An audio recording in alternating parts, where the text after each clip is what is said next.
It's another beautiful day in Vancouver. Today I got a little bicycle and we're going to take a little ride around Stanley Park.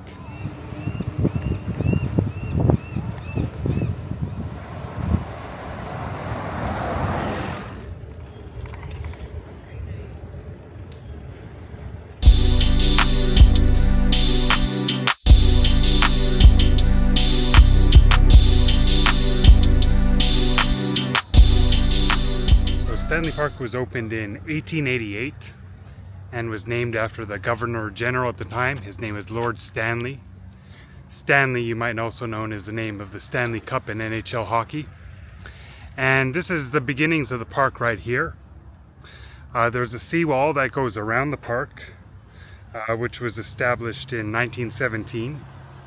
And we're going to take the seawall. We're going to go clockwise through the park here and go around and come back to this area, hopefully to capture the sunset, because this is the spot to best see the sunset.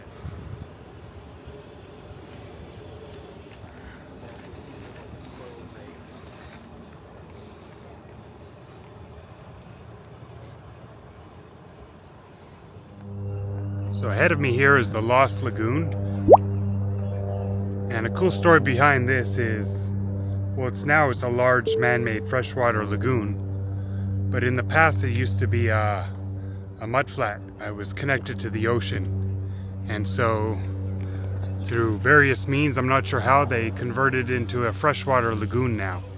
Right across from the lagoon is a child's daycare center, and wow, what an amazing place to send your little kids off to school, right next to the park here. Yeah, if you have the money and the means, can't think of many other cities, not only in Canada but in the world, as a better place to live in terms of living standards, because it is just beautiful here.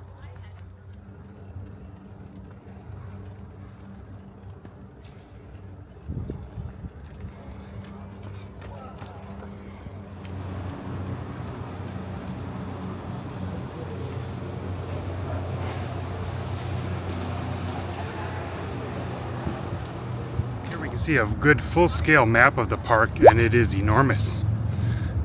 So we started just around over here and going around the lagoon, and we're gonna just take the seawall all the way around the park and come back and watch the sunset, and even go into the park as well, because there's a few cool spots inside.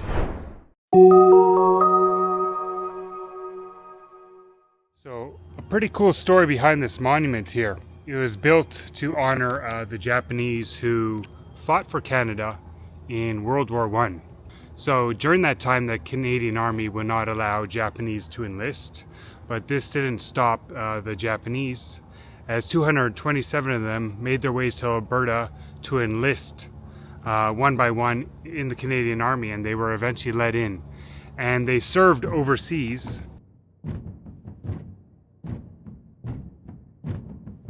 in Europe,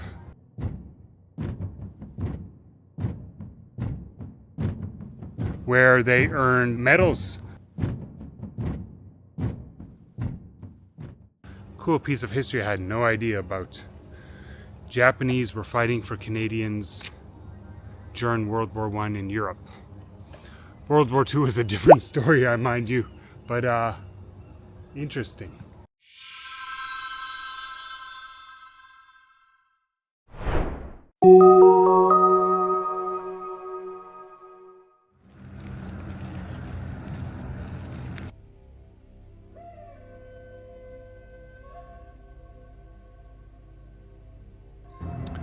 Perhaps my favorite Indigenous art are the totem poles.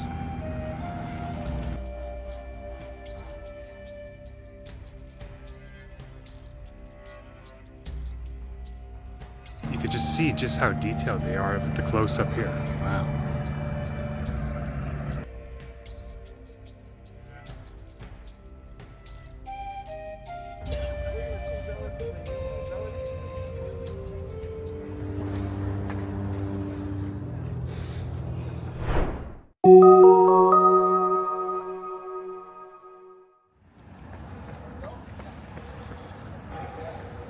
Alright, so just along the park here is a little island. It's called Deadman's Island. The name Deadman comes from the fact that many natives who acquired smallpox and died were buried here in the late 1800s. And afterwards, Canadian military overtook the place, and now it serves as a reserve unit base for the Canadian Navy.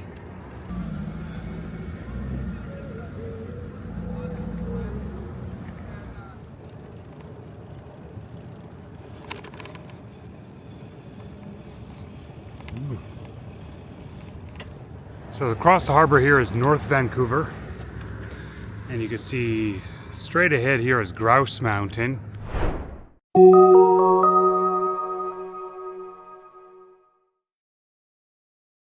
Located just across the harbor in North Vancouver, Grouse is easily accessible whether by car or public transit, with travel times from downtown typically under 45 minutes.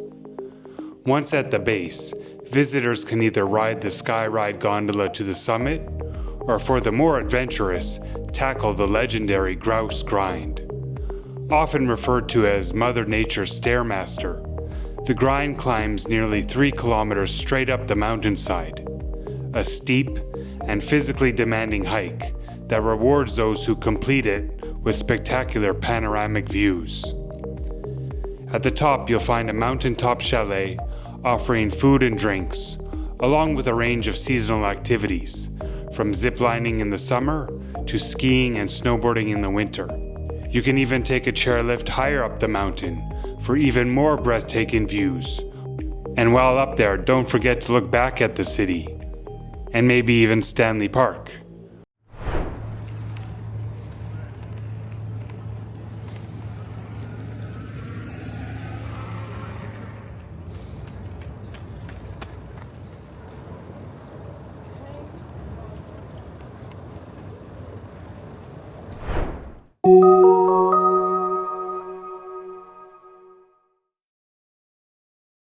The Lions Gate Bridge is the most iconic structure in all of Vancouver.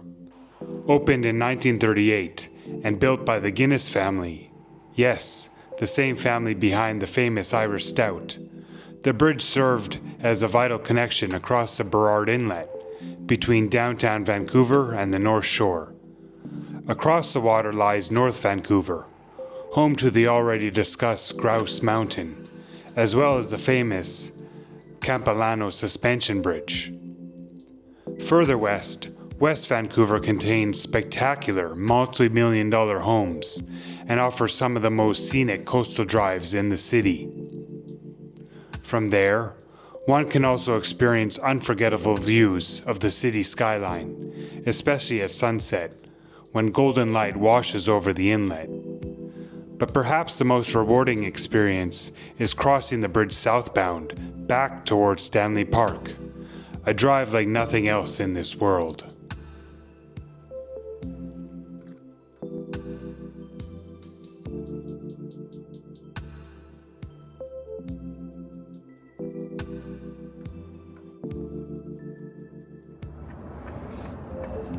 There we go.